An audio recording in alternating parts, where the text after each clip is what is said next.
नमस्कार, मी दीपिकाज रेसिपीमध्ये तुमचे सर्वांचे मनापासून स्वागत आहे. आपण जेव्हा सँडविच बनवतो तेव्हा साईडची बाजू असते ती कट करून टाकतो. कट केलेल्या ब्रेडचं काय करायचं तर आज आपण भजी बनवून बघूया. इथे मी एक ब्रेडचं जे पॅकेट असतं त्याचे साईड कापून घेतलेले आहेत ना, त्याचे तुकडे करून घेतले छोटे छोटे. आता त्यामध्ये अर्धा ग्लास एवढं मी पाणी घालून घेते आणि व्यवस्थित थोडं जरा हलवून घेणार आहे, म्हणजे पाणी सर्व ब्रेडच्या तुकड्यांना व्यवस्थित लागेल.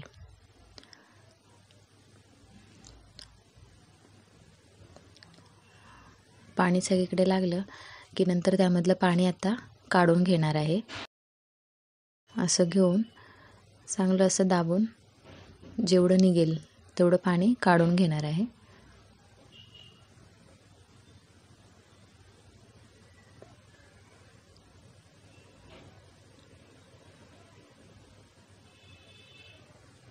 शक्य तेवढं पाणी नितळून घ्यायचं आहे व्यवस्थित दाबून.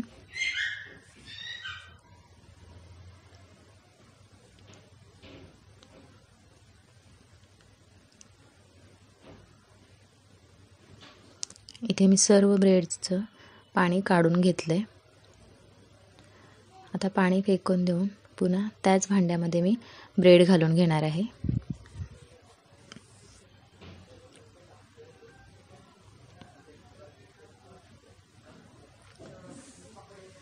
आता इथे मी मीडियम साईजचे 2 कांदे घेतलेत बारीक चिरून.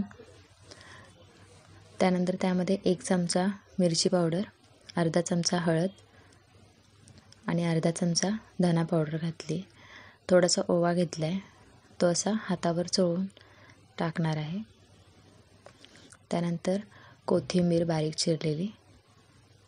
त्यानंतर 1 कप इथे मी बेसनचं पीठ घेतलं आहे, ते घालून घेते.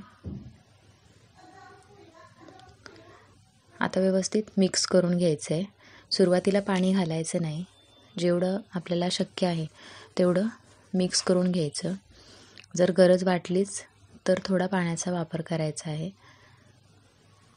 इथे मला थोडी गरज वाटते पाणी घालायची, म्हणून मी थोडं थोडं करून पाणी घेते.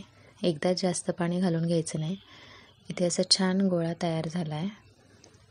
आता यामध्ये मी चवीनुसार मीठ घालून घेते व व्यवस्थित मिक्स करून घेणार आहे. पुन्हा आधी मी मीठ घातलं नाही, कारण ब्रेडमुळे मिठाचा अंदाज कमी जास्त होऊ शकतो, म्हणून मी पीठ मळून झाल्यानंतरच मीठ घातलं आहे. छान मिक्स करून घेतलं आहे मीठ. इथे अजून थोडं पाण्याची गरज वाटते मला, त्यामुळे मी थोडंसं पाणी घालून पुन्हा व्यवस्थित मिक्स करून घेतलं आहे. आता कढईमध्ये छान तेल गरम करून घेतलं आहे. आता भजी एक एक सोडून घेते तेलामध्ये. भजी असे व्यवस्थित सोडून घ्यायचे. भजी सोडताना आपल्याला गोळे करून सोडायचे नाही आहेत, तसं सोडलं तर भजी आपले नरम होतात. एक बाजू व्यवस्थित तळल्या गेली की नंतर पलटी करून घ्यायची व दुसऱ्या बाजूने व्यवस्थित शेकून घ्यायची. दुसरी बाजू व्यवस्थित शेकली की नंतर आता मी काढून घेत आहे. इथे तुम्ही बघू शकता किती छान भजी तयार झाले आहेत ते. तुम्हाला जर माझी ही रेसिपी आवडली असेल तर व्हिडिओला लाईक करा व माझ्या चॅनलला सबस्क्राईब करा. व्हिडिओ पाहिल्याबद्दल धन्यवाद.